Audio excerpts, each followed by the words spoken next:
Thank you all for coming and joining us here for a town hall forum to cover some of the priorities both of the First District and also of the community.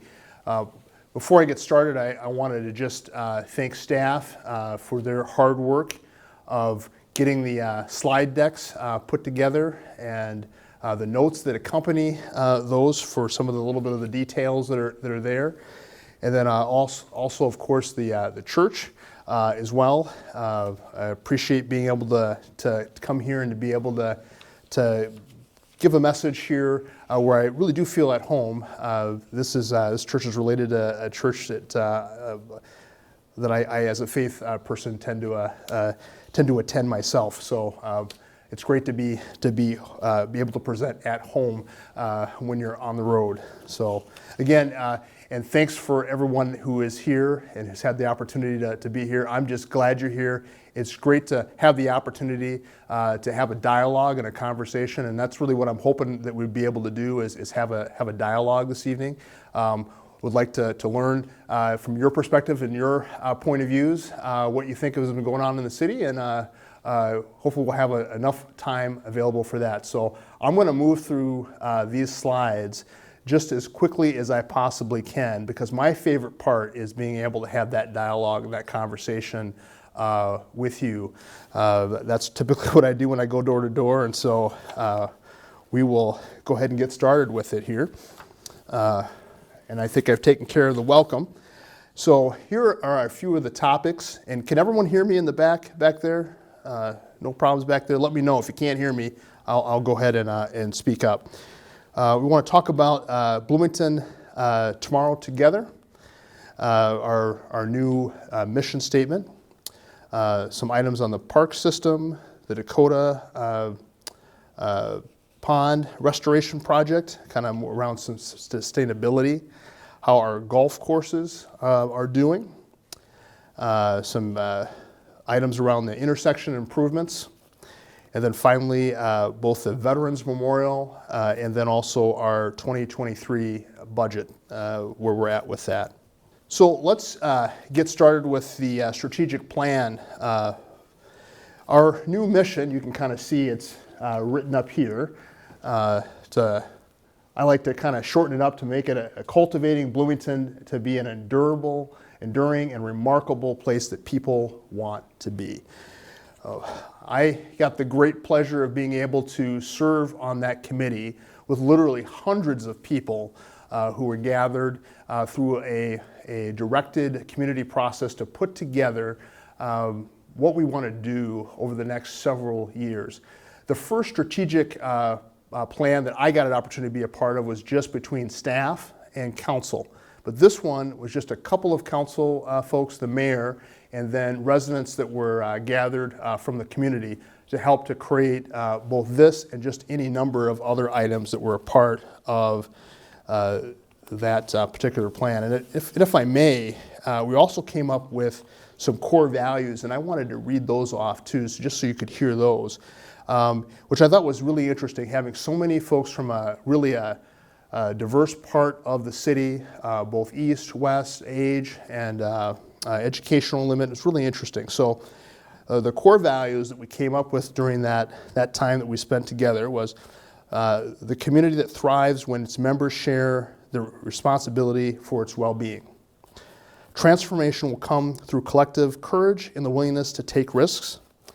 When diversity is embraced, the community is strengthened. Everyone benefits when there is equitable access to opportunity. And then finally, safety and security are critical components of a resilient and healthy community. And certainly I could spend the next hour just talking about that, but I won't. Certainly if you've got questions about that process, I'm more than willing to talk a little bit more about that. But I think it's some very exciting things that are coming with the city of Bloomington with respect to that strategic planning process. Let's turn to the park system master plan. And one of the things, and why I'm so glad that this is kind of at the top of the list, is that we really have a treasure here in Bloomington. When you look across the city, of our 38 square miles, of parkland.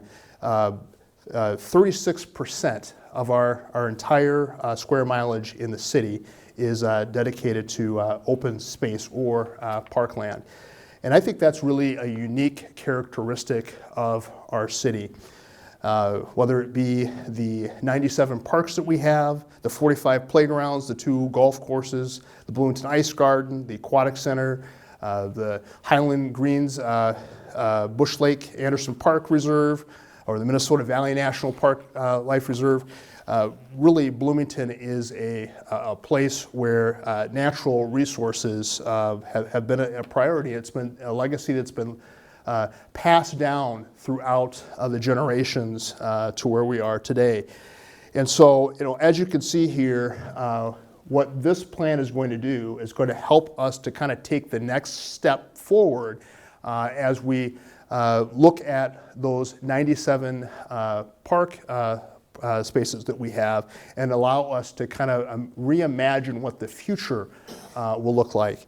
And I remember when I was a kid, I grew up on 84th and 5th, and we had a small little park called EFA, and we would just walk across the street, and we'd do just about everything there over the summer, playing baseball, football, and just getting together. And to have this opportunity to reimagine this and make changes, but not just at the council level.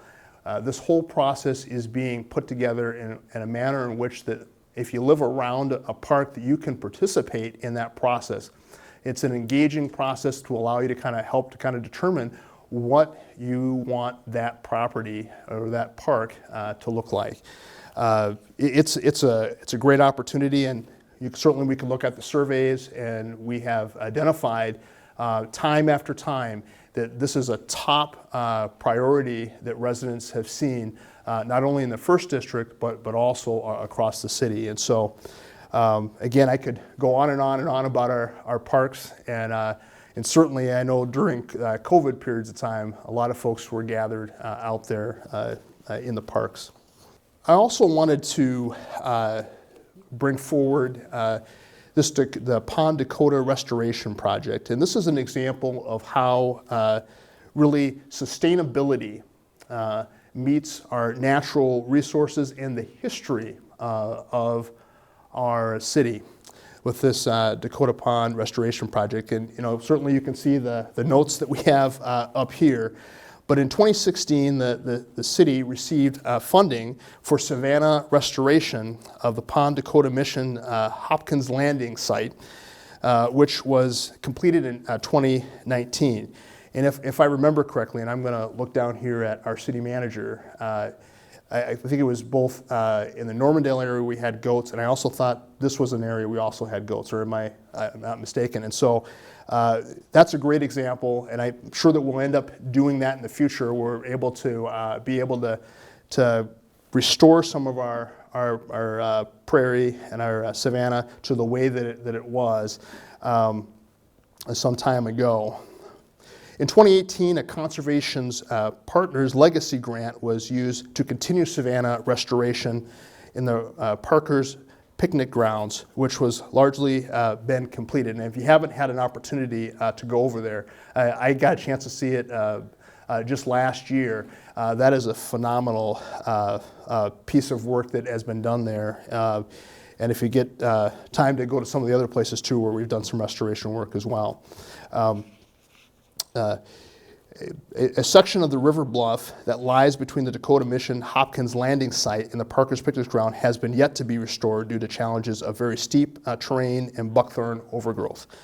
One of the advantages of using goats is that they love that terrain. So we'll see if the city ends up going down that route to try to take care of some of those priorities.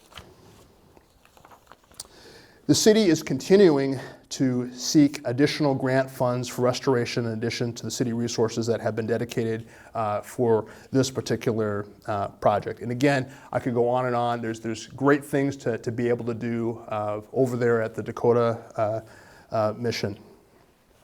I also wanted to talk a little bit about the Dwan Golf Course. There's been 3 years of growth in rounds played, as well as gross revenue in sales. I wanted to grab a couple other notes here. And I don't see it here, but I can do it from memory. I was looking at our golf course, and we've had, I think it was back in the 70s is when this golf course had gotten started, and each year we've had about 60,000 rounds of golf played there, which I just think that's amazing. And the reason why the Dwayne golf course is so interesting to me is it's right in my backyard. I basically can, and we'll see golf balls come flying over into our driveway, which is not a great thing when you've got a 3-year-old. You don't want that to happen, so we're always looking out for that. We have seen a great rebound over the past several years in golf at the golf course. And the course has experienced a 3-year straight growth rate in those gross sales revenues. And 2021 saw the highest number of rounds played since 2005 and its highest gross revenue in history. This year, Dwayne will likely surpass its 2021 numbers in terms of the sales and the rounds that are played. And we don't have those numbers quite yet, but things are looking very promising with respect to that. In June of 2021, the City of Bloomington hired a HGA architects to develop a conceptual design and cost estimates to replace Dwayne's clubhouse. And if you've been over there, it certainly needs some updating. The current clubhouse is outdated and in poor condition. The city has also contracted with Norby Golf Course Design to provide an updated design for the golf course. Both projects would update and enhance one of Minnesota's most popular public golf courses. Improvements would include a new clubhouse with upgraded food services, renovated bunkers, and putting greens and safety enhancement. These improvements would keep Dwayne Golf both sustainable and relevant in the decades to come. We'll move on to a couple of road construction, and we've got a lot of that going on over the last couple of years. There are 2 intersections improvement projects that are underway currently in the 1st District that will help improve safety for both bikers, pedestrians, and drivers. One of these is the 98th Street and Normandale Boulevard adjustment that's being made there. You're going to be able to see a lot more green space that's being utilized there, and this will help to make some safety changes both for drivers and for those pedestrians and bike folks that end up utilizing this area. I know that when I first saw this project come about, I was a little bit skeptical in terms of what this would provide for the city and for residents going through this intersection. And right now, as I maneuver this each morning trying to get into work, I can't wait to see when this thing is done. But it's going to be nice when we finally have it done and completed. Another one is that we're working on is the West Old Shakopee Road and the Xerxes Avenue. This will have dedicated left turn lanes, which are being installed on all sides while still maintaining 2 through lanes in both directions of travel. For those folks who live in that area, we know that the right-of-way that needed to be acquired to do that was certainly there was a reduction in their property, and but those reductions that will be done will provide safety. And if many of you know, we have a fire station that's not too far from that. And by adding some of these elements in there, that will create additional safety as firefighters come and EMS come to get to the fire station, and then as fire trucks need to leave and get out of this particular area to get around. And then we've also had, I don't have the crash data in front of me, this was a intersection that had been identified as an intersection where there were quite a bit of crashes. And so by making some of these changes here, we should see kind of moving forward an improvement in that intersection. don't know if I'm missing a slide here, but I think I've already covered all of this here.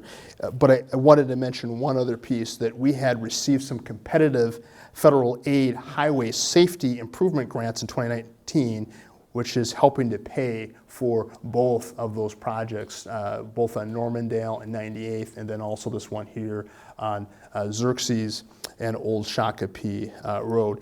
And we're also, as a part of this, receiving funding from both federal and then state and then county aid as well. So these have been identified as intersections in which that folks from across the community are utilizing it, and so that's why we're able to attract those dollars to come within those intersections.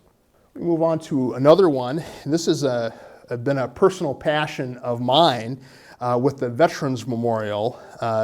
I know that they have been working away on this Veterans Memorial there for quite some time. I don't know how many years we've been working on trying to get it together, but this will be an opportunity for us to celebrate those who have either given their lives, made the ultimate sacrifice for our nation and our country, going to war and giving up their lives, or for those who have served.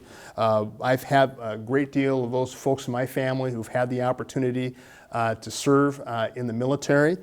And this project that we're working on, it really is also an example of 3 different generations of city council folks. This idea, as I recall, first came when Vern Wilcox, if you're old enough to remember him, he was on council. And then a couple other council folks, and then myself, and then now Councilmember D'Alessandro and Councilmember Carter are working to kind of drive that forward along with the mayor.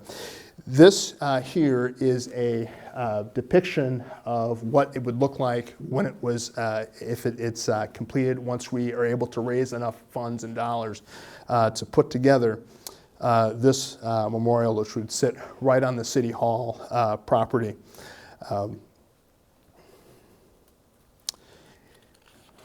And again, there's much more that I could talk about with that, and certainly if there's time at the end, I'll go back to that and have conversations.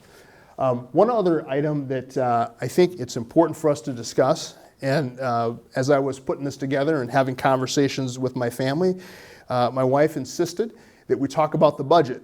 If you have had the opportunity to see that we did pass a preliminary tax levy of 10.5% back on September the 12th. I remember it well. I was the one who helped to move that forward.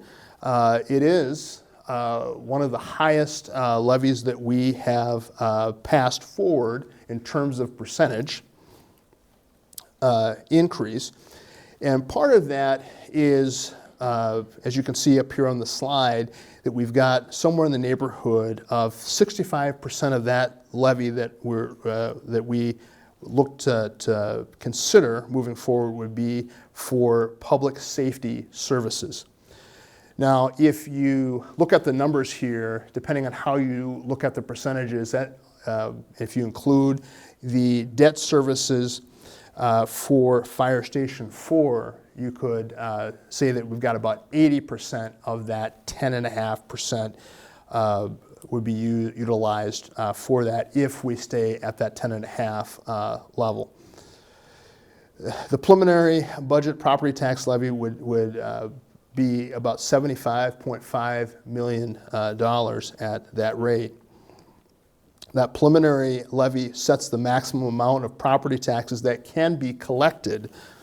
That amount can be reduced but not increased beyond that 10.5 amount.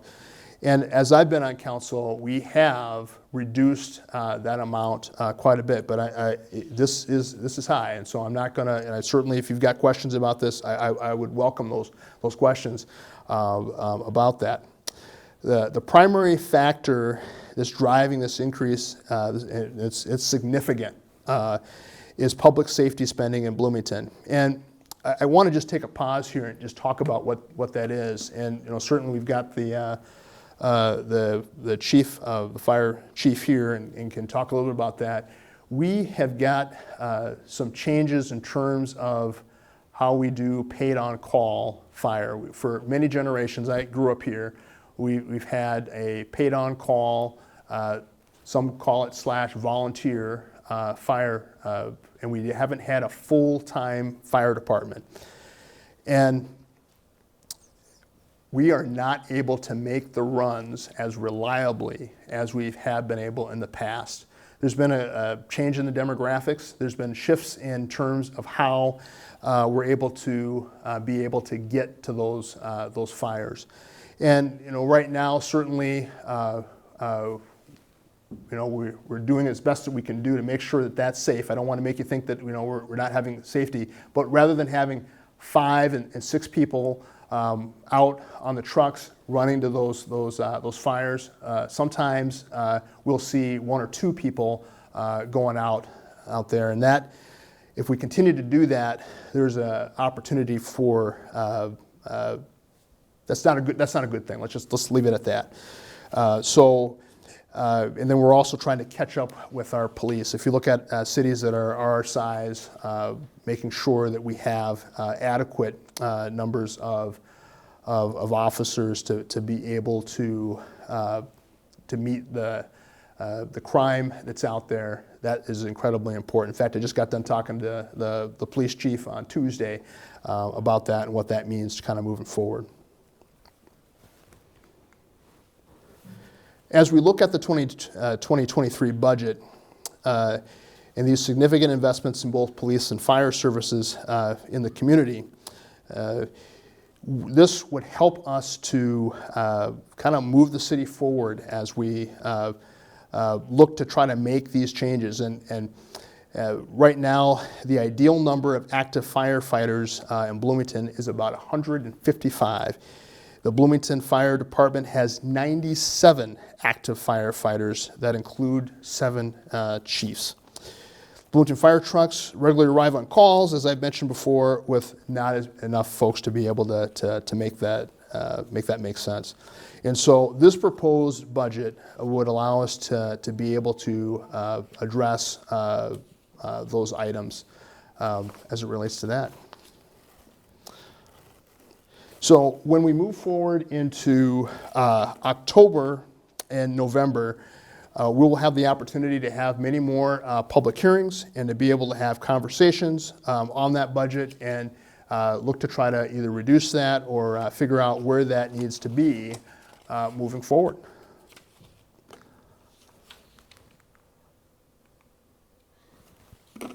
I think that's all I have for prepared remarks. I think we can go ahead and jump into the questions. What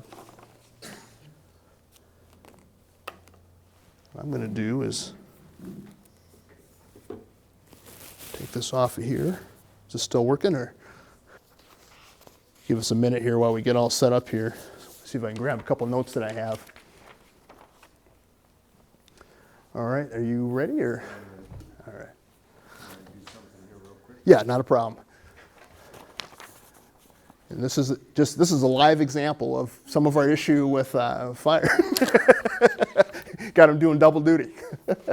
Starting out, who pays for the construction of Expo 2027 if Bloomington is selected to host? It's a good question. Expo 2027, is that the date? I try to get my dates right on that.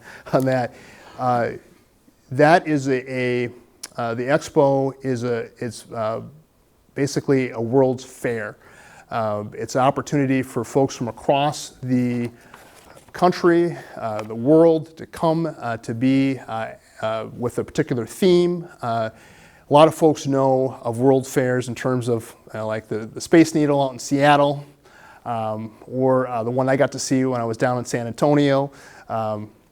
There's just all these different places where it brings people from across the world to be able to learn about the different cultures. And I think the manager the other day talked about the Festival of Nations. It's a lot similar to that if you've had that opportunity. And so if it were to come here, that is a non-profit type organization. And so my understanding is that when we get ready to build or that stuff gets built, and I'm going to look at the manager here as I say this, and you got to stop me if I'm saying this wrong, that the dollars that would be generated for that would be generated through a private partnership to be able to put those things together.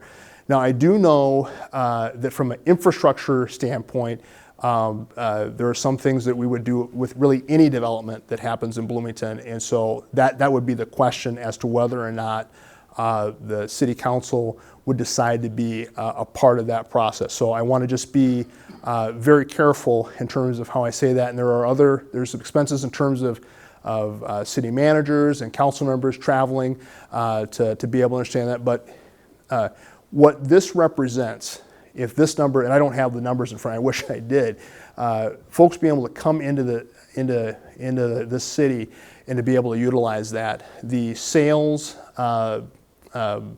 money that comes in from the ticket receipts that come off of that, we get that as taxpayers. So whenever we have programs like that that are successful and that generate that type of thing, where we have ticket revenues, we're able to generate additional tax dollars. And so, and I'm not being as clear as I possibly can be with that, but this is a huge opportunity for the city of Bloomington to be able to be a part of this expo. If we're able to acquire it and bring it back to the city. I get a feeling that's not working here. Yeah. All right, we'll go with that. Ooh. We'll pull that back. How's that sound? Not better. Probably easier to understand what I'm saying too. I've got a quiet voice, so I'm not sure who asked that question, but I want to make sure that I answered that question.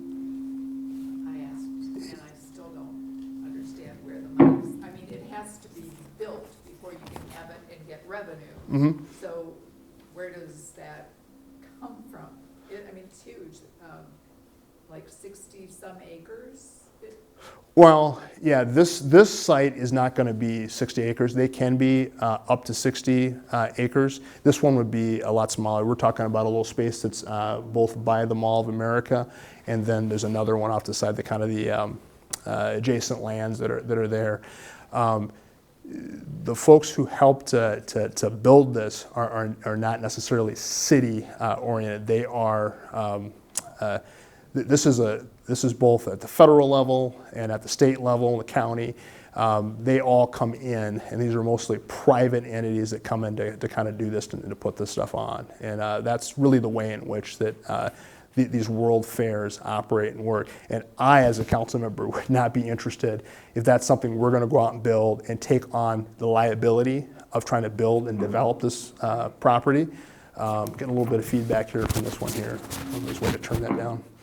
I just think that the economy that we're living in right now, we really need to cut back on spending. I mean, all of these things sound really nice, improving the parks and certainly we need to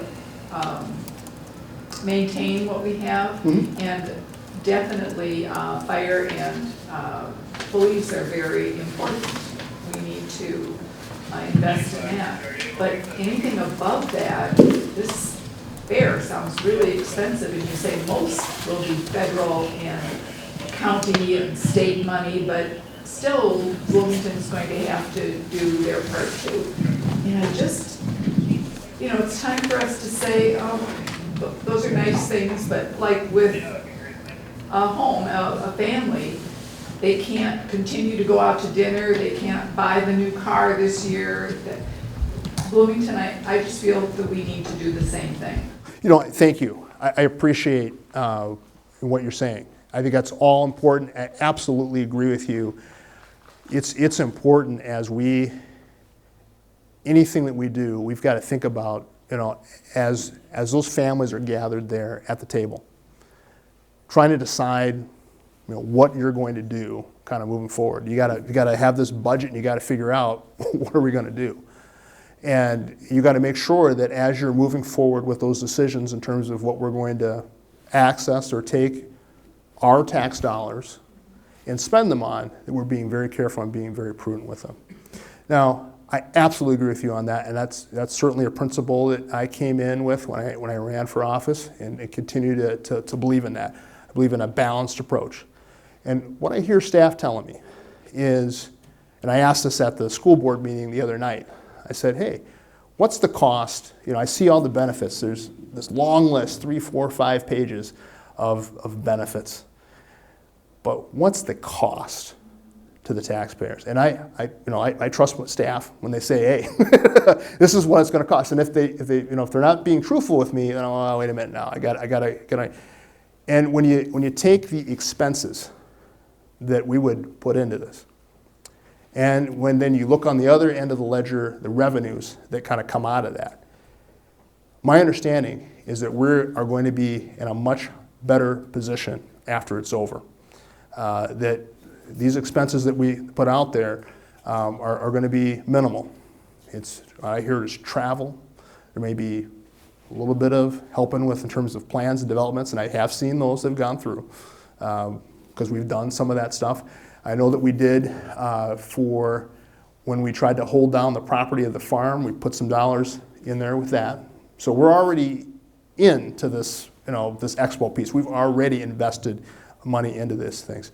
And my understanding is, and I would look to staff to correct me, if I'm wrong, and I asked the same question at the school board meeting, is that when the revenues come in from this, and every other city that has done this has really come out ahead in terms of that equation. And I think that we as policymakers really have to look at that. What is the benefit? And from what I understand and what I've seen, it's a strong benefit in the side of for us as a taxpayer. We shouldn't be doing things in the city that isn't going to provide a benefit for the city long term. And so I think the numbers, they match up, they work out, and it's in our benefit to move forward and do that. And I hear you, and I totally agree with you. And if that isn't the case, then I would move forward in terms of trying to pull the plug on this thing.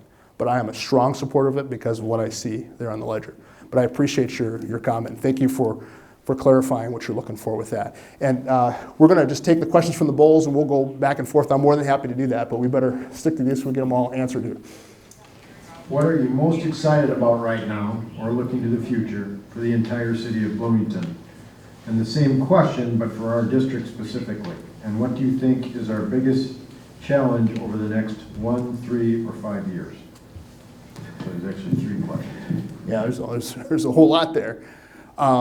So when I think about what am I excited about over the next several years for the entire city, I got to tell you, when I sat down in that room with all those residents to put together that mission statement about making a remarkable city, I don't know how you couldn't be excited about that. I was very excited about that. And because it wasn't just council members talking back and forth. It was a whole group of folks, just like we are here gathered today, having this dialogue and conversation about making our city the place where, when I grew up, I was, and I still am, proud to be from Bloomington. I mean, I think about when I would leave home and go down to the Valley View pool and be able to swim. It's 2 blocks from my house. I mean, that's a remarkable experience. I mean, and so that's what I'm excited about. It's I read off in terms of our core values, making sure that Bloomington's a safe place to be. We even talked about there that we're making sure that we are attentive to those folks who are struggling, like I was when I was a young person, to be able to pay for those bills and that type of thing. There was a large group of people who saw that way as well. So I am just excited about the mission that we're all on, that we're getting ready to do with the city. It is going to be a phenomenal thing when we get this thing up and rolling. So for our district, when I think about our district, we need renewal in the 1st district. When I walk down the street and we're looking at some of these retail spaces that were of the 60s, They are just tired and old, and we need to figure out a way in which to convert those properties to what their next generational uses will be. Some of them will remain as retail, others of them will shift and change over and become apartments, houses. So really just renewing all of the different facilities that we have within our city. We saw Dewan up there, you saw the Dakota Pond mission. How do we take and leverage all of the different things that we have within our first district and be able to move it to the next generation? And that's not going to be something that I just do by myself. I'm going to need your help in that process. When you think of those parks that are right by your house, how do we get those to be the type of facilities that your family and your friends want to be able to utilize moving down the road? And that's going to take engagement from all of us. And that's how I think that we make our entire city a great place to be. So then what are the challenges in terms of doing that? One, with the way that our society is changing, knowing our neighbors is not an easy thing, to have a conversation with our neighbors. Engagement is one of the most critical elements of successful cities. I've had the opportunity to attend a lot of conferences across the country in my capacity as a council member, and that's one of the number one things that as you look at cities that are growing, that are active, and places that people want to be at, that engagement is key. And so as we look at our surveys, and I was just looking at the surveys before I got over here, how do we engage as residents? Sometimes it's word of mouth. And that's why, unfortunately, the whole COVID thing kind of stopped me short from going door to door. But that's what we're going to need to do, is figure out ways in which that we do that. Secondarily, I'd say it's definitely inflation. Inflation is it's a killer. When those prices go up, and you have a hard time being able to purchase the things, the purchasing power, to be able to get the things that you need, that makes it incredibly difficult to be able to get by. And so we've got to, just as we are looking at our services, and that's why I left the budget up here, we have got to be careful. Welcome, come on in. And I could talk about a number of other challenges that we have, but those I think are the top challenges. And the other one that I personally see is for those folks who are economically challenged that want to live in the city. Let's say you have a home that you've lived there for all your whole life, and let's say you want to remain in Bloomington. And this goes back to that renewal piece. How do I remain in Bloomington and get a property that I can live in? Because if we pass something like this, it's going to have an impact for those folks who have fixed incomes and those folks who are economically challenged. And I know it because when I knocked on doors, I had several people stop me and say, Councilmember Lowman, I love what we're trying to do from a service perspective, but I can't afford to live in Bloomington. I've lived here my entire life and I can't afford it. So we have to think about that. And that's why if I had another slide here, and I was really careful, I'd add another slide about how we're building a number of different affordable housing units to be in the city. But let's keep moving here on the questions. I could go on that one for a long time. What impact does the two indicted from Bloomington for involvement in the $250 million fraud? Yeah, and for those folks who may not know about this particular one, this has to do with the food scandal where the folks had been taking trying to raise money to feed starving children, and the money didn't end up working that way. There were a couple of folks that were indicted, that were attached to some things that were happening in Bloomington. It won't have any impacts on any of the development stuff that we've got going on there, but we always have to be careful when these types of things happen and take place in Bloomington. We have to make sure that from a reputational standpoint that how is the city involved with this, we certainly from my understanding is at this point don't have any connections to these things in terms of formal types of things. And so from a development standpoint, I think it's the African Development Center we'll move forward. They're still planning to open it up in this fall, so there shouldn't be any issues at all with respect to that. But with that being said, we have to be careful, as we are maneuvering and working across the city to make sure that the people that we do business with and we work with, that we're making sure we're checking those backgrounds. What's next? Is the proposed tax levy too high for the residents in your district when inflation is high and everyone's investments are way down?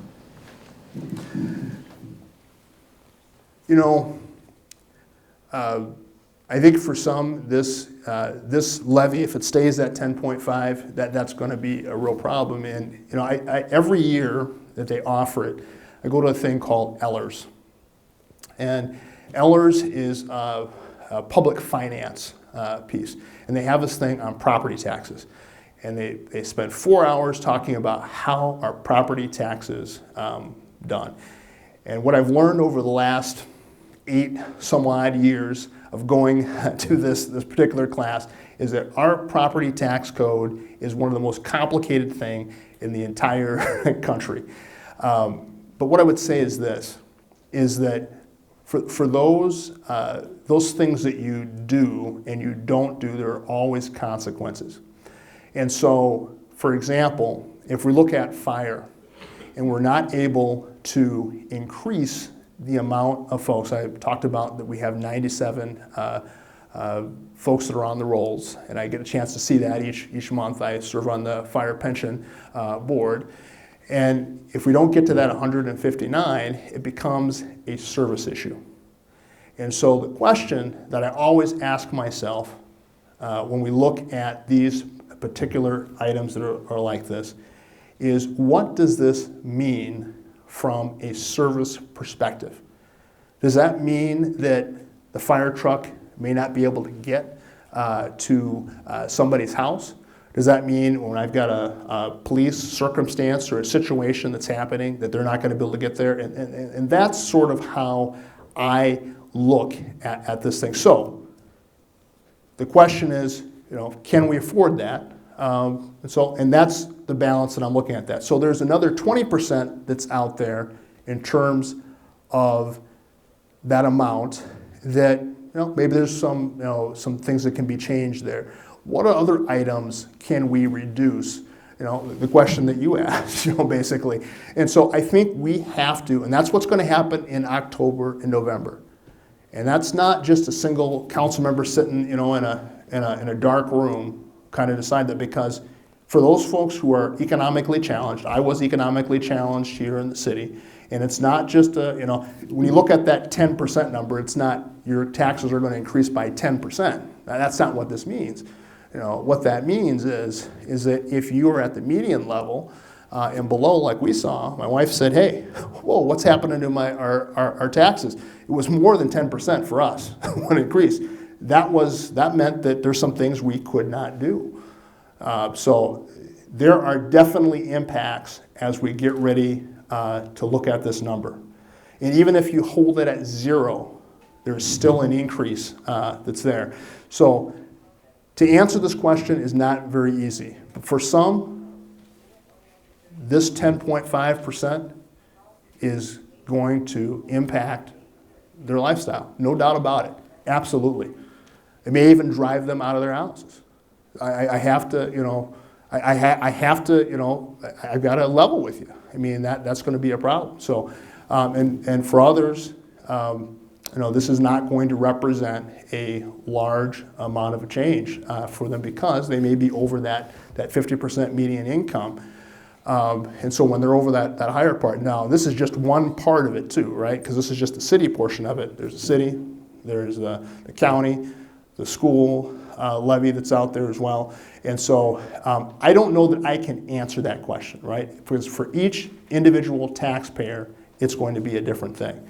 And for some folks, they may say, for me, I'd rather you pass something closer to this, because I value fire and I value police in such a manner in which that I want those numbers to get as quickly to that ideal number as possible, and I'm willing to go ahead and do that. So I hope that that's somewhat of an answer to that question, but we can get into more of that later.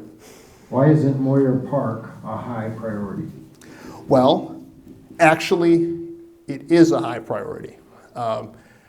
We are in our master plan, we've got priorities in there, and that's actually rated as one of the highest priorities. And so that is actually placed in there so that we can get to work on that in our capital budget in 2025.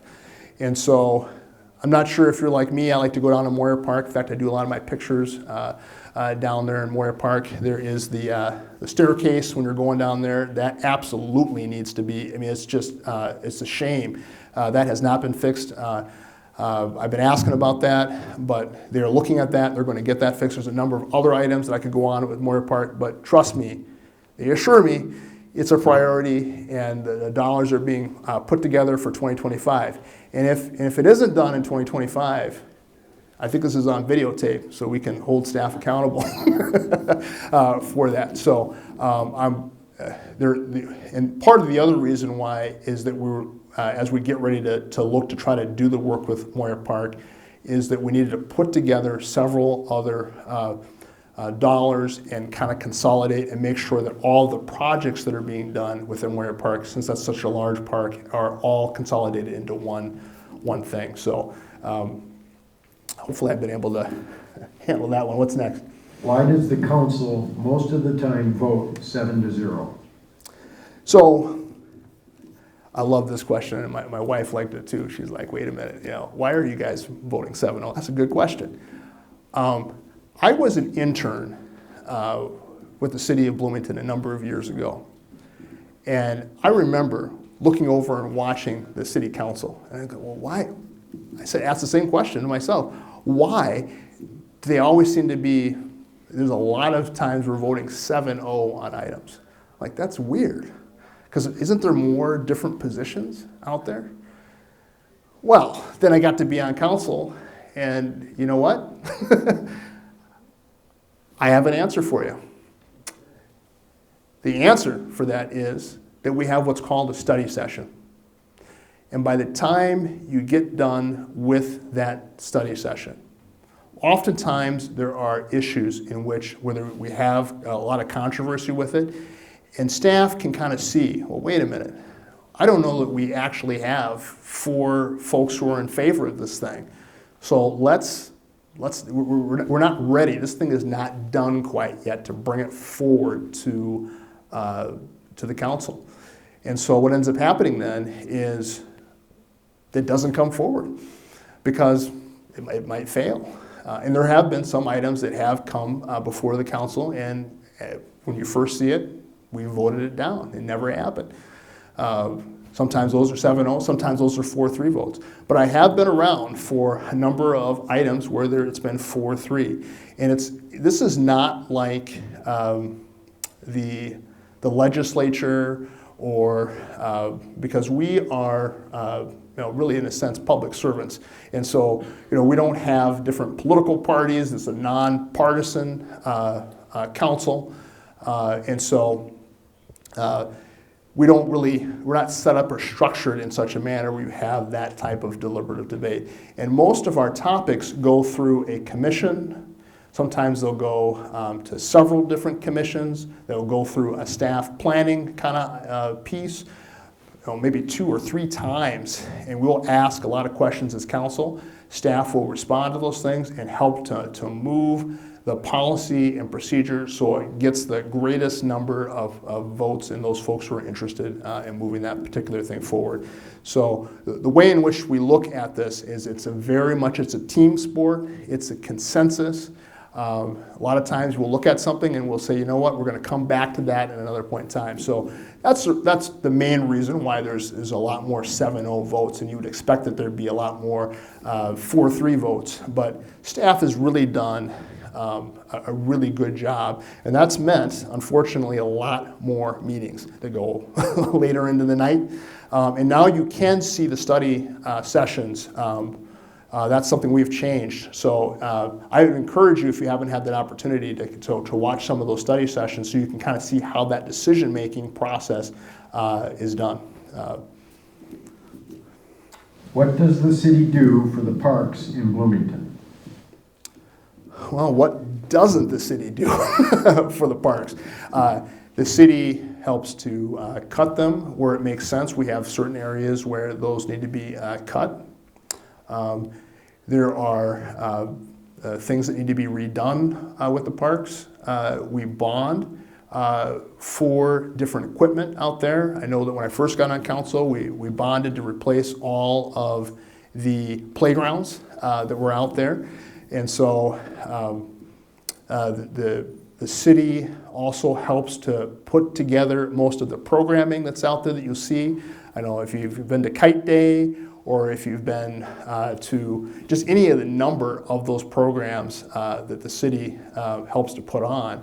And then the city also helps to facilitate the other organizations like BAA that utilize, that's just one example of the many different organizations that utilize the parks that are out there. Why does the city promote low-income housing primarily in the higher crime areas?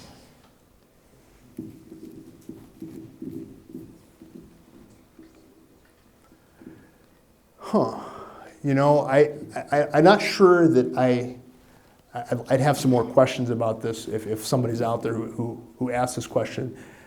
But when the last I looked at the affordable housing that we've got built, we've got a really good distribution of that affordable housing really across the city that's being built.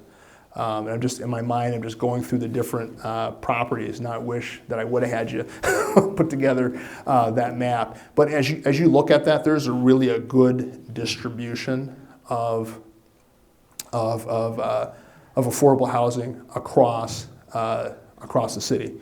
And if you look at just the raw unit numbers, that's the case too. And then the next question that you kind of run into is when you talk about crime, what crime are you talking about? You know, are we talking violent crime? Are we talking property crime? What type of crime are we kind of getting into? And so this is where sometimes perception becomes a driver of understanding of what's going on. And that's part of some of the conversations I had with the police chief on Tuesday morning. You know, really just talking about, well, what does crime look like here in Bloomington? How is it different?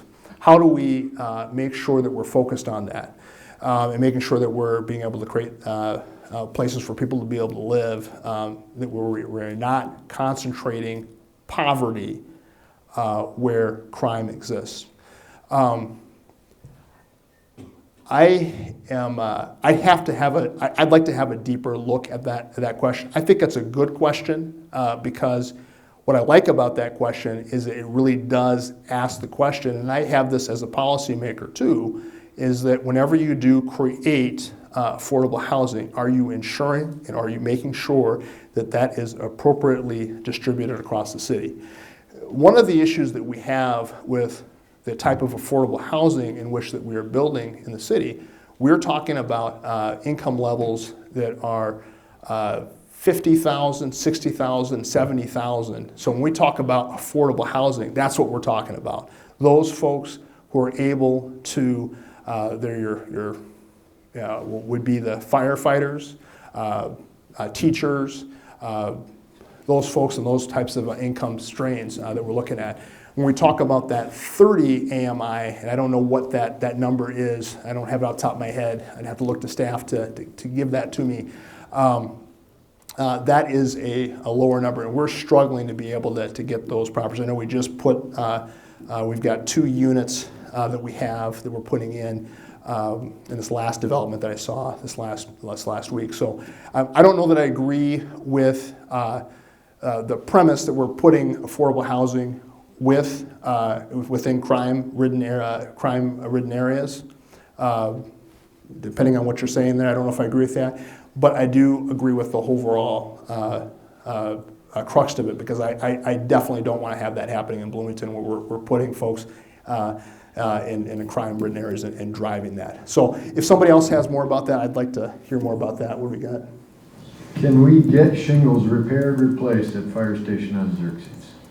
Yep. So what I was told with those shingles is the way that that fire station was built, the way that it's structured, that we can go in and they're going to look. In fact, I just sent an email off again today about that.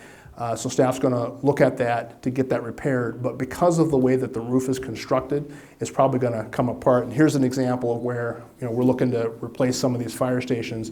And this is an example of things that we need to replace and bring up to speed. So yes, it can be replaced. They're going to look at that, but we need a long-term solution. And to your point, sometimes if you replace the building, you provide a longer-term solution for these things, so you're not doing that. Because when we do these piecemeal repairs, those end up over time costing you a lot more than if you would have just gotten the right building at the right time, kind of like our PMP program.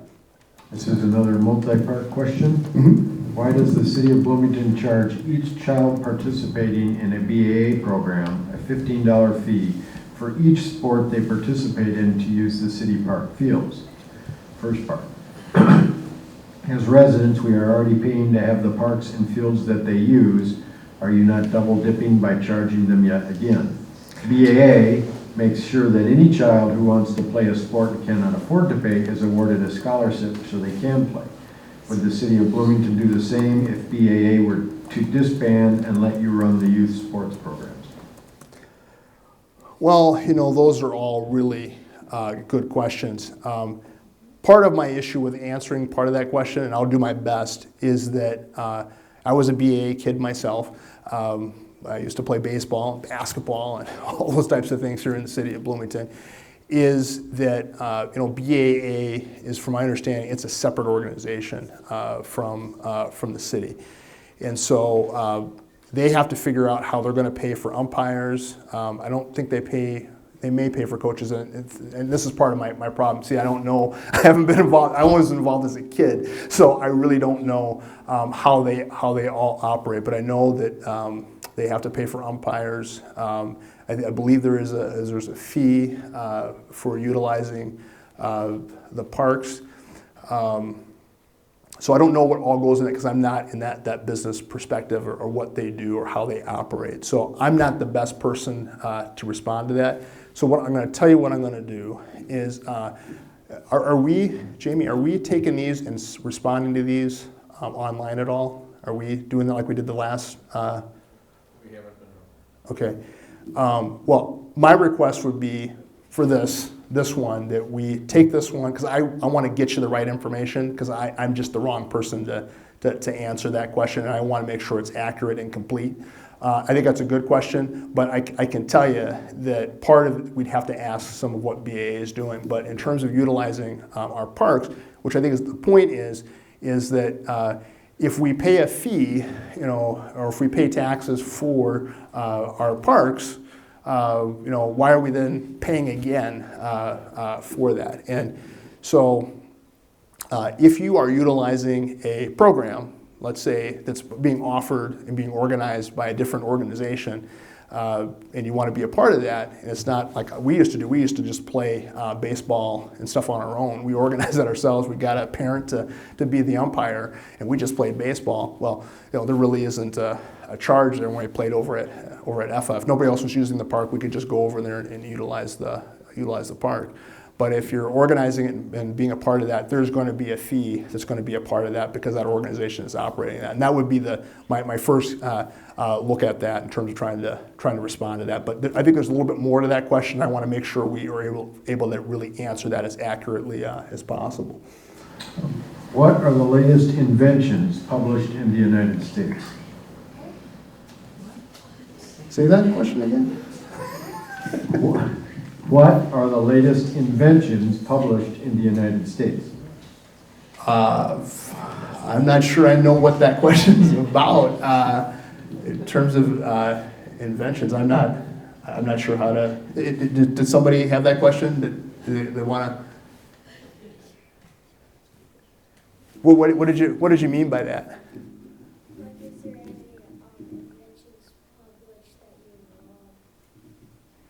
Okay, yeah, no. That stuff is coming out. There's a lot of cool stuff that's coming out, You know what, I'll tell you that my nephew just recently graduated from Harvard, and he's going to school for robotics. And so what he's working on is he's actually, and he showed me this the other day, he has these little glasses you put on, but he built an entire like panoramic view for the city, so you can go through and look at these different cities and walk into different areas and be able to go through a walking tour of a different area if you're not able to go there. And what they're also doing with these innovation things is they're going back in time and they are creating different historical sites.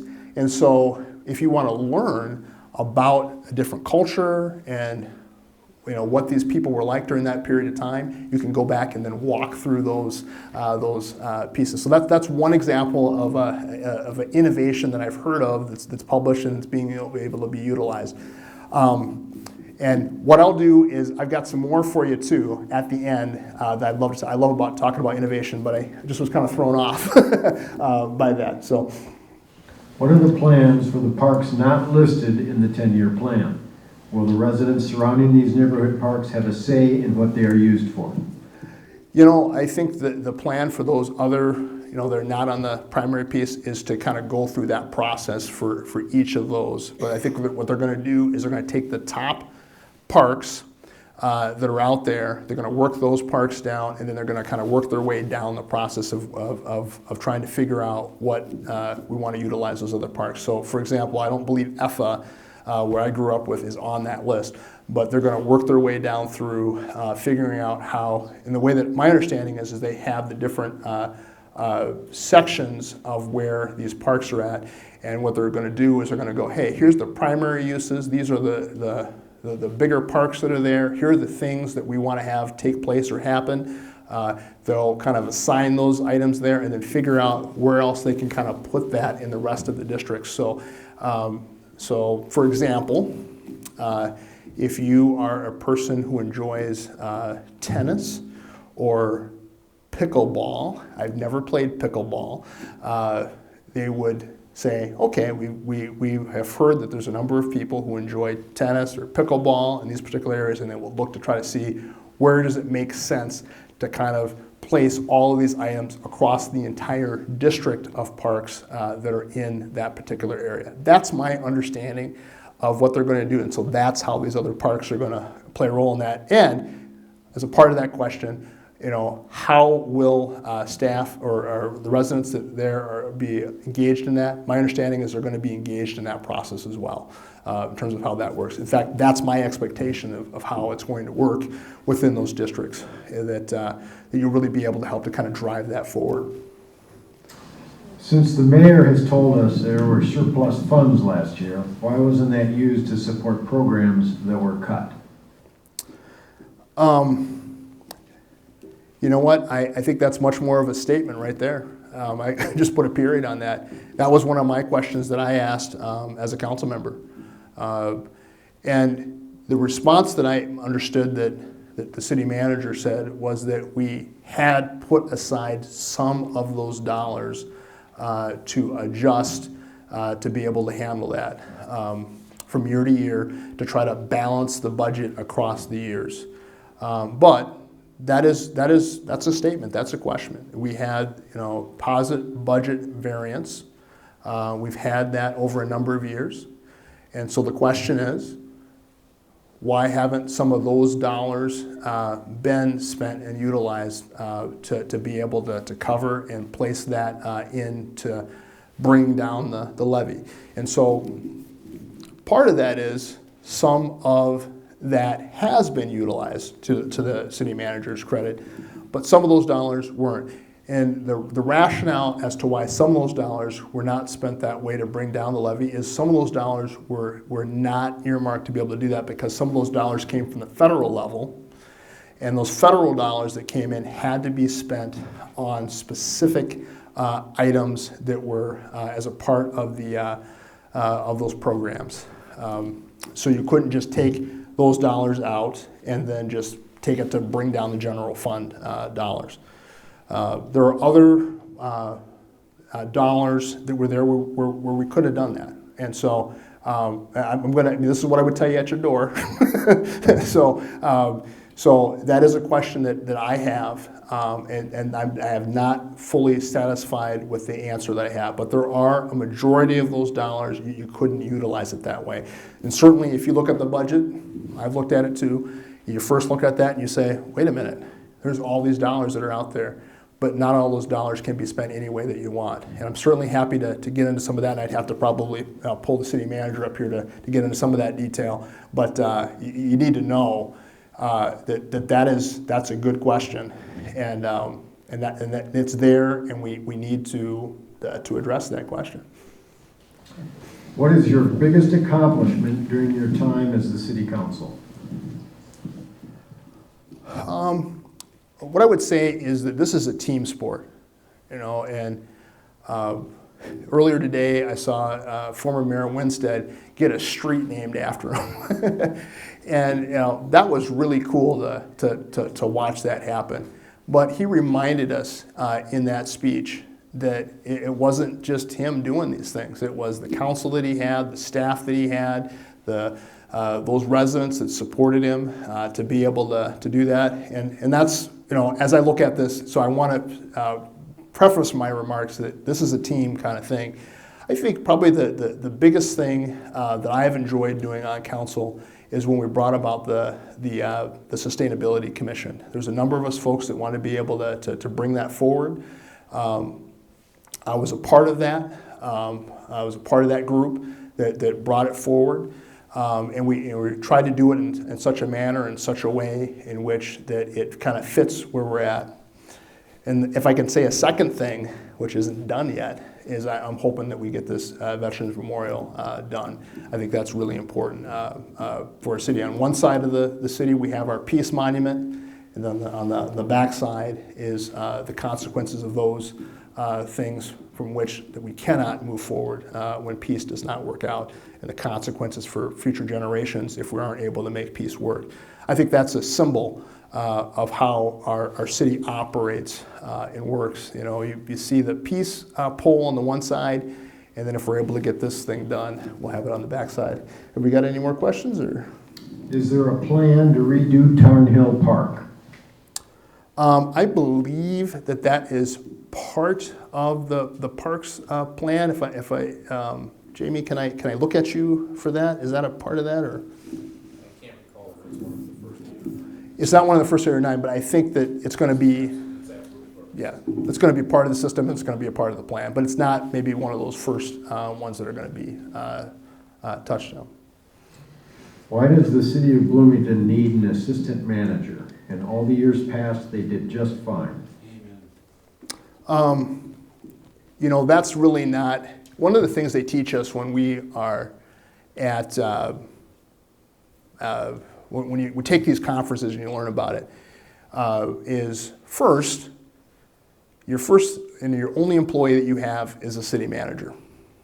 And so every city manager that I've had the opportunity to see, and up close I've been able to see 2 because we've had long-term city managers in the city of Bloomington, and I was too young to know the third city manager before Mark Bernardson, has a different manner in which that they operate and run a city. And so that's kind of up to that city manager to build. And what we as a council kind of do is we look to make sure that they are operating it and running and getting the things done that are priorities for the city. And so the question that I ask as a policymaker is, here are the things that we want to get done. The city manager is in the executive role of executing those things. And I'm always very careful about how they organize or structure. There are other council members who don't feel that way. They want to kind of get in there. But our form of government is really structured that way. We are part-time council, and we operate that way. And so we are much more like a board of directors in a sense, and then that's not our, I have worked full-time at the Federal Reserve Bank. That's my full-time job, and I work about 50 to 60 hours a week there, and then this is kind of what I do on top of that. And so you kind of need to know that, and that's sort of, so what I would say is Some things have changed in the city in terms of how, like when I first started on council, we didn't have as many meetings as we have now. There's a lot more meetings. And there's a lot more things in which that the city is doing. And part of that, the contention is as we get ready to make shifts and change from a demographic standpoint, we need to prepare ourselves and get ready to be able to do that. And so this particular city manager has picked a different way of organizing it.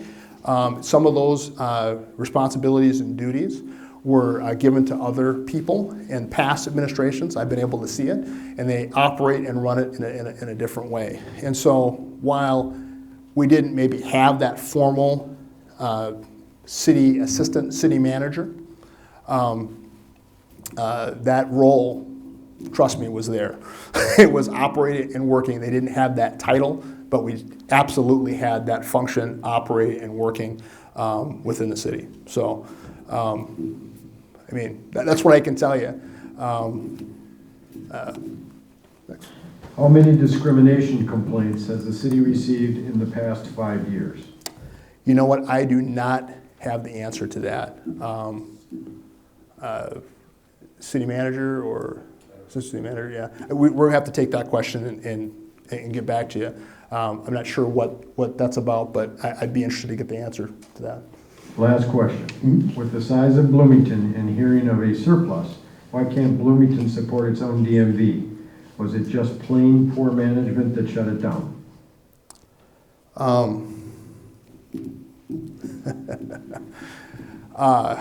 As many of you know, and I'm just going to say this outright, I was not a supporter of shutting down the DMV.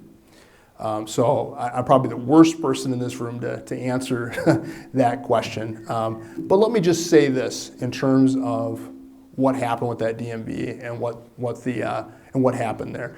Our council decided and made the decision. This is part of this when we talk about making decisions and making, what can we continue to move forward with. Some of us on the council had made the decision that we needed to, when we got into the pandemic, we needed to look from a zero-sum budget. It's a good process you can do. You go, hey, we're going to start with zero, and we're going to build our way up. And as we did that zero and built our way up, one of the things we found was that our DMV was not being able to have those revenues and the expenses match. Each year we were losing hundreds of thousands of dollars with our DMV. And with how it was structured and set up, the other issue we had was the capital piece of it. And so, and I'm not sure if you've been to that building with the water dripping down as you get ready to go and get your license done. We were going to need to replace that building. And the other issue with that is that when you looked at where the DMV was located at, you can't just move it anywhere. It was kind of locked into a certain area. So when you're paying for all these positions that are there, that gets to be relatively expensive, and you're not able to handle that. So when we had the downturn, one of the decisions that was made was that we would eliminate that, and I think we eliminated some other positions that were in the budget. And again, I didn't agree with this, so I'm trying to do my best to justify it. But that was the rationale as to why some council members came to the conclusion, and there's many more other ideas that were out there, to eliminate that. And then on top of that, the idea was that we would end up getting a private entity to come in and take over that and put one in. Now, I have not seen that private entity. I think we're going on 2 or 3 years now. So I'm still waiting to see that happen. It hasn't happened yet. We do, the budget, we're there, we would have been able to support that, in my opinion. But it is gone now, and I don't believe we're going to get that back. And so I think the next place to look for is to get a private entity to kind of come in there. But certainly, as you look at how much it costs to run one and operate these things, the revenues we're decreasing because the state came in and took away a lot of the things that you could actually gain revenue as a DMV. They moved the passport pieces out, and that has been moved over to, hopefully I'm doing a good job of this, guys, so you gotta stop me if I'm not, but those are some of the rationales and some of the reasons in which that we went about and eliminated that DMV. So it's there, it's done, and we need to move forward. That's the decision that we made. Those are the questions that were asked there. I don't know, what are we at for time here? 8 minutes to 8. 8 minutes to 8. Is there a quick one that somebody has? I try to do my best to answer those questions. You've already asked. I want to make sure we will definitely see if there's somebody else who's got something out there that you didn't feel like I answered it completely, or please. There's been a lot of discussion about the artistry council or the artistry and the board and whatever. Can you kind of explain just what's happening there? Well, how much time we got? Okay. I'm not sure if you're familiar with what happened to artistry, but artistry is our arts program that's been around for over 60 years. They ran into a budget problem. They were not able to meet their payroll, basically. Apparently through a series of events at the beginning of the year, their bookkeeper of many years passed away. They got a new bookkeeper, and then that didn't work out, and so they weren't seeing budgets to see what's going on. I guess they would meet quarterly. That I didn't know. They switched from meeting. So what ended up happening is the organization ran into a problem. Now, if you recall, back in 2016, an issue had occurred and took place as well with artistry as well. And so at that point in time, we had put a number of millions of dollars into artistry to change and help them kind of get out of the circumstance or the situation that they were in to provide that particular stuff that they do in terms of art and all of the different programs that they have. So once they got in that position and they needed to get themselves out of it, then they were able to reduce the amount of money that they were borrowing from the city. They brought that numbers down. And then what ended up happening is through both the pandemic and through the, some other social unrest that took place, they kind of lost their focus. And so then, those things all included brought them to a position where they're at today, where they're trying to figure out what they want to do moving forward. So, artistry right now is in the process of working through a $100,000 plus, I believe it's a grant that we gave them to try to figure out what their future is going to look like. And just so you know, artistry is a nonprofit organization, and we have a couple of ex-official members that serve from the city on that board. So it's its own operating organization, and certainly some stuff has been merged into that over time. If you kind of go back in history, we used to have our Bloomington theater arts, and as you know, if you think about our facility there at City Hall, it's not just City Hall. It's Bloomington Center for the Arts and City Hall is housed together, and that's a measure of that history. And so what they are going to try to do over the next several months is figure out what their business plan is, what they plan on doing moving forward to be able to be an institution that operates and works in the future. So. Is the same two city people involved now in this reorganization? They have not decided what's going to happen. We have not decided who's going to be a part of that. It's just this council member's opinion, just my opinion, that if you make a mistake, I can't remember where there's one story it happened, the guy at the bank made a mistake where it cost the bank $1 million. That guy didn't get fired, but they took some of that money out of his own thing, and he learned. And so he was the best guy to be able to move forward because he understood what mistake he had made. So that's just one council member's perspective in terms of what's going on there. We'll see what happens kind of moving forward with that. But we may decide that those folks may not continue on with that. Other questions? I'm going to come back to you because I know you had one. What is artistry? What is artistry? It's our arts organization. It's a regional arts organization. They do theater. They do art classes. Program the galleries at Civic Plaza. There's so much that they do, it's kind of hard to kind of pin it down to. But most people know them for their theater and the art galleries. Those are probably the two most prominent things that they're known for. So my question was the levy. Is that something that the Bloomington residents vote to do, or the council just decides? So the council, good question. So the question here is about the levy. I'm not sure if we're able to pick these questions up. I didn't think about that until now. But for that levy, basically the council will votes on it, but we do take input through the public hearing.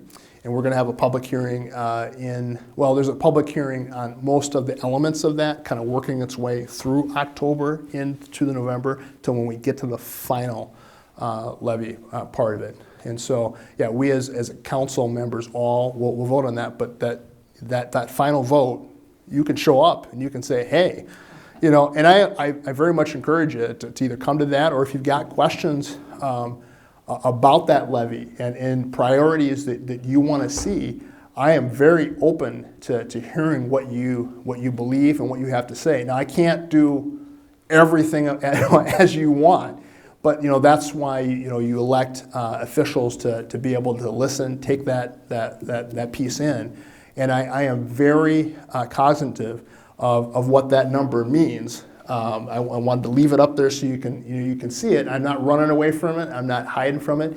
And in many years, I have actually asked that we go a little bit higher than what we did, so we wouldn't run into a situation like this. So you have a balanced approach.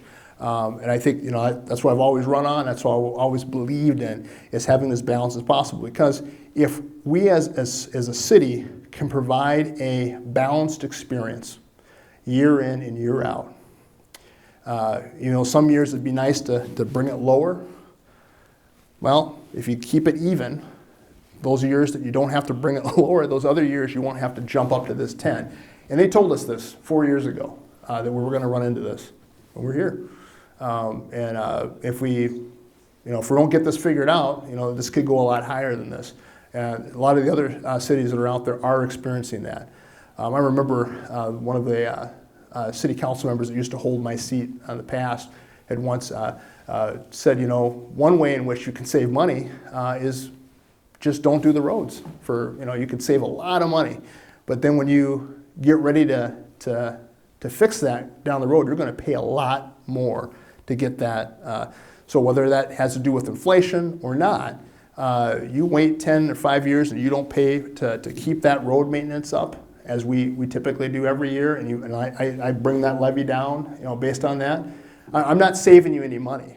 All I'm doing is I'm making you feel good now, but later down the road, I'm kicking that can down the road, and you're going to end up having to pay for it. And so that's the balance that we have got to operate, and we've got to make sure we've got to control that levy so it doesn't get out of control like this.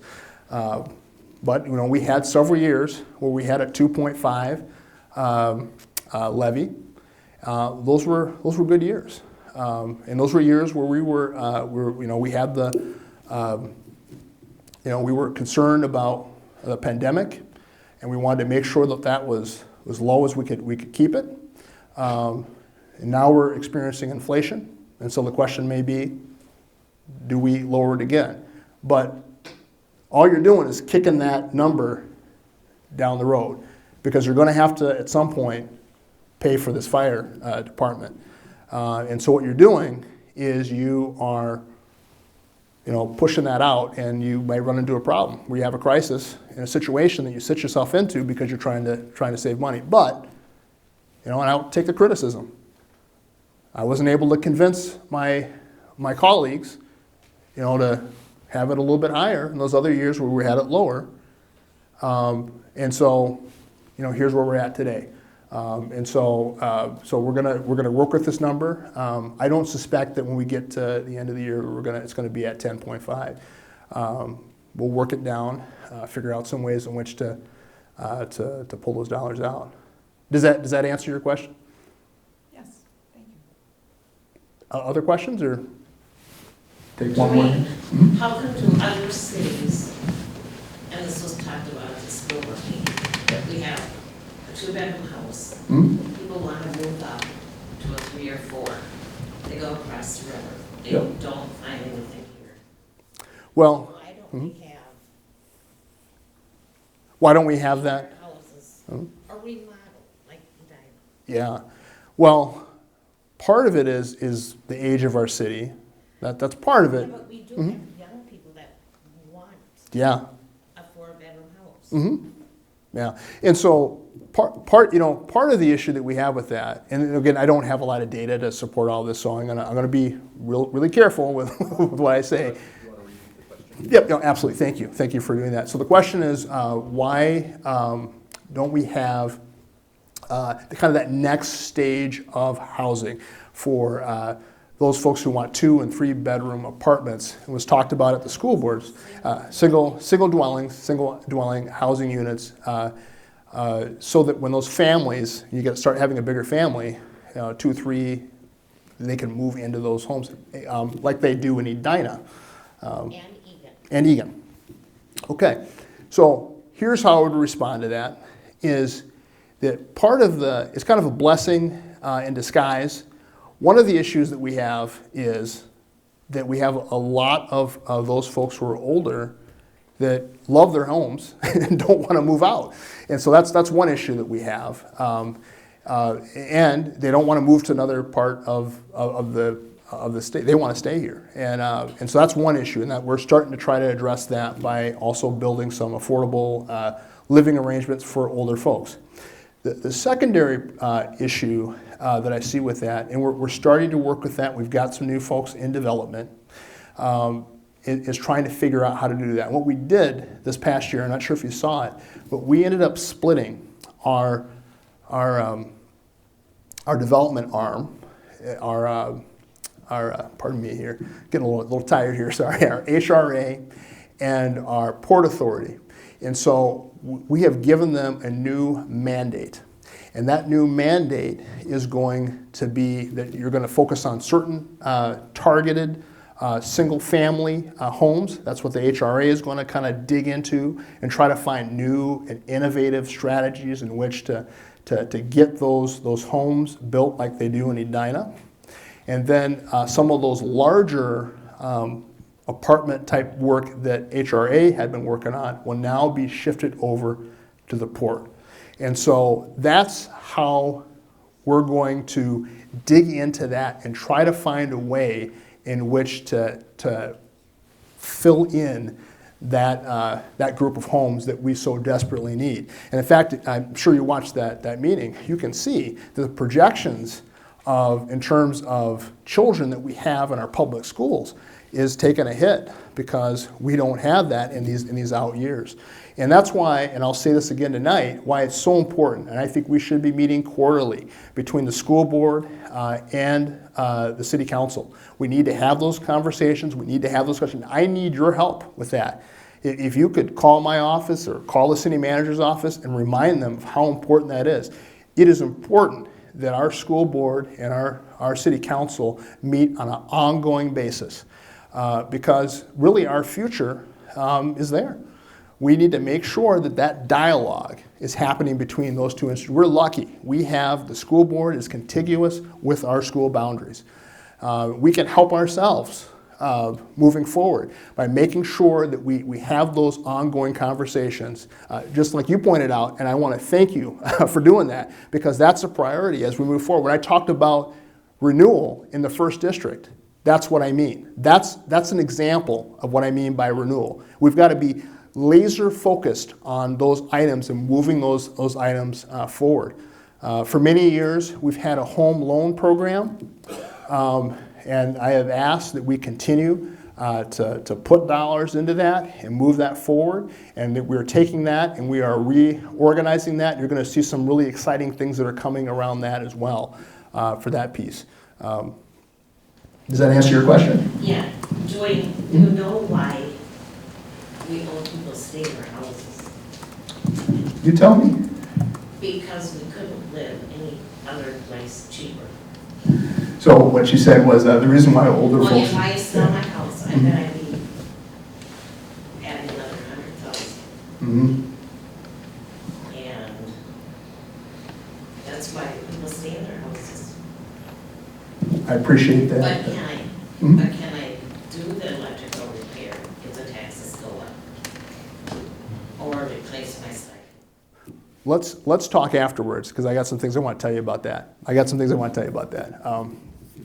We are getting on time here, and I want to thank you for taking your time, your valuable time to be here with us this evening. I'm glad you're all able to be here. I'm going to stay here. I know there may be some questions here. I know we're probably getting close to bedtime. But certainly thank you for being here. If there's anything that we weren't able to, I know we had those 2 questions that I want to have staff look at and try to get that posted so you can get that. How many discrimination complaints that were made. And then secondarily, there was another one. I'm trying to think of what you got those noted? Okay, so we've got those there. But again, thank you for coming. I appreciate you being here at the Town Hall Forum. Thank you, guys. Thank you.